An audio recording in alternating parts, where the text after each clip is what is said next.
Hi, I'm Professor Brian Matarosi. I'm here at Front Square in Trinity College, Dublin, a place where I used to go to university in the 1990s. And I'm here to talk to you about the three biggest problems that are facing the world today. I'm actually a microbiologist. I have my own research facility in Göttingen, Germany. But I don't want to talk to you about microbiology. I see that more as a solution than one of the problems. No, the three problems I want to talk to you about today are poverty, climate change, and overpopulation. First, climate change. The climate science that we have now has emerged pretty much unequivocal.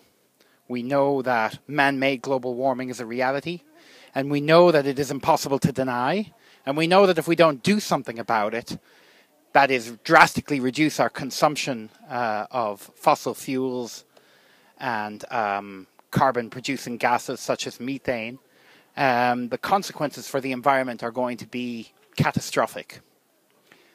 The second problem, poverty, is equally as severe.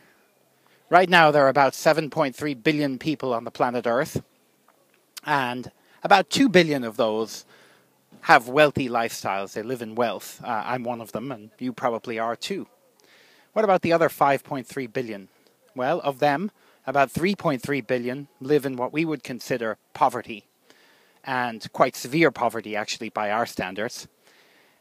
The other 2 billion live in what we would consider abject poverty, which is to say that they don't have enough protein in their diets, they don't have access to clean water, they don't have access to medicines, basic things that we depend on every day and in fact take for granted.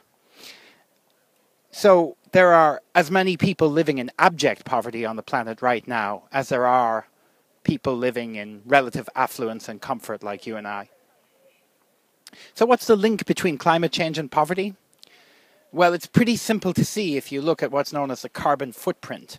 That is the amount of carbon that the average person, or indeed that any person, consumes in 1 year. My carbon footprint as an affluent Westerner is about 10 tons per year. And that's about average actually for the 2 billion who live in affluence on this planet, which is to say that 20 billion tons of carbon are released into the environment by the rich people, the 2 billion rich people that I talked about earlier. What about the other 5.3 billion, the poor people? How much carbon do they release into the atmosphere?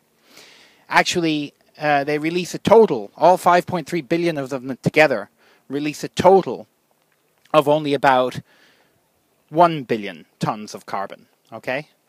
So you have to put that in some perspective. 2 billion people on the planet are releasing 20 billion tons of carbon a year, and the other 5.3 billion are releasing about a 20th of that amount, okay? Now, these people who are poor at the moment, the 5.3 billion, in particular the middle tranche, the 2.3 billion, they don't want to stay poor. They're doing everything they can, and their governments are doing everything they can to make them as wealthy as we are now. And in doing so, those people will inevitably increase their carbon footprints. Technology might help a little bit, but even with 10 times as many wind farms and new innovative solutions, better insulation, what have you, it's pretty much inevitable that as those 2.3 billion people climb out of poverty, their carbon footprints will increase to something similar to what we in the West have grown accustomed to consuming. Now, the third piece of the puzzle, overpopulation, is what makes the situation look really dire. As I said before, there are a total of about 7.3 billion people on Earth now. The projections, the population projections, are for that number to grow to over 10 billion by the year 2100, and it won't start to decline until then. So the real question we have to ask ourselves is not what happens if the 5.3 poor people decide to use as much of the planet's resources as we use. The question is, what happens if they do that and the 3 billion people who have not yet been born try to do the same thing?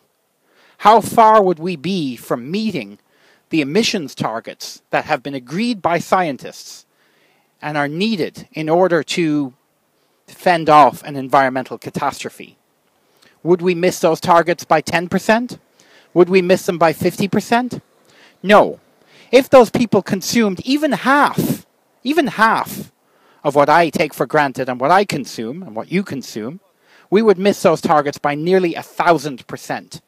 That is the scale of the problem.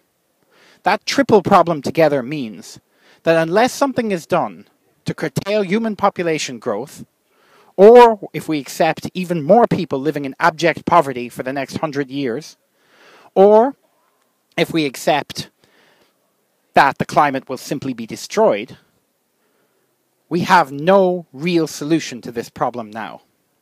And that is why I have decided to do something about it. As I mentioned to you at the beginning of the segment, I'm a microbiologist, and I have my own research facility in Göttingen, which makes me uniquely positioned to solve this problem. Right now I'm at work engineering a virus that I call the Hydra because of its unique multi-headed shape, that I hope will solve the world's human overpopulation problem. What it does, when released into the human body, is it renders men infertile.